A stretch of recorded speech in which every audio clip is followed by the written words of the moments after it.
వాళ్ళ దగ్గర ఉన్న JF-29 క్వశ్చన్ మార్క్.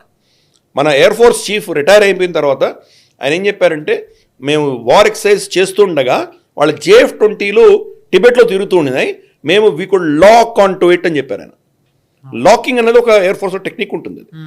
దాన్ని రెడార్ని వాడు చిక్కిన తర్వాత దాన్ని లాక్ చేసేస్తే అది ఎటు వెళ్తే ఇది కూడా అటే వెళ్తుంది అనమాట.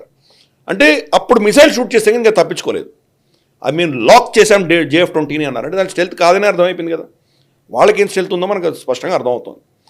వాళ్లకు నకిలీ చేయడం బాగా తెలుసు. వాళ్ళకి అమెరికా నుంచి, జపాన్ నుంచి, రష్యా నుంచి ఇవన్నీ తెచ్చుకొని నకిలీ చేస్తున్నారు. కానీ దాంట్లో ఉన్న టెక్నాలజీ అబ్జర్ప్షన్ అవ్వలేదు వాళ్ళకి. హిందీలో నకిలీని నక్కల్ కర్నేకే లియే భీ అకల్ చాహియే అని అంటారు. కరెక్ట్. సో అటువంటిది. సో దాంట్లో మెటలర్జీ ఉంటుంది. ఎటువంటి మెటల్స్ పెడితే అది పనిచేస్తుంది. వాళ్ళకి ఇంకా మెటలర్జీ అర్థం కాల.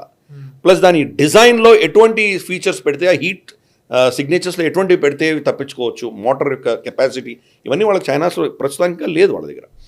ఎనీవే పాయింట్ ఇస్, ఈ ఎకోసిస్టమ్ అంతా ఒక్కసారి కదిలింది. ఒక నెల క్రితం ఈ యొక్క సోకాల్డ్ 6th జనరేషన్ పాకిస్తాన్ మేము కొంటాము అని వాళ్ళు స్టేట్మెంట్ ఇచ్చారు. కొంటాము అని స్టేట్మెంట్ ఇవ్వగానే పాకిస్తాన్లో ఏం చెప్పారు, అయిపోయింది అసలు భారతదేశం ఎయిర్ ఫోర్స్ మా ముందర ఎందుకు పనికిరాదు, ఈ రఫైల్ గిఫైల్ అన్ని 4.5 జనరేషన్ మేము ఈజీ కొట్టిపడేస్తామని వాళ్ళు. మన దగ్గర అనలిస్ట్స్ మీరు ఆమ్కా గీమ్కా ఇవన్నీ కూడా తిప్పి కొడితే 5th జనరేషన్ గురించి మాట్లాడుతున్నారు, మీరు వాళ్ళేమో 6th జనరేషన్ గురించి మాట్లాడుతున్నారు. ఇవన్నీ ఎకోసిస్టమ్ ఒక్కసారి కదిలింది కదా. ఇప్పుడు వాళ్ళు F-35 ఆఫర్ ఇవ్వగానే అదే సిస్టమ్ ఎందుకు విరిచిపడుతున్నారు?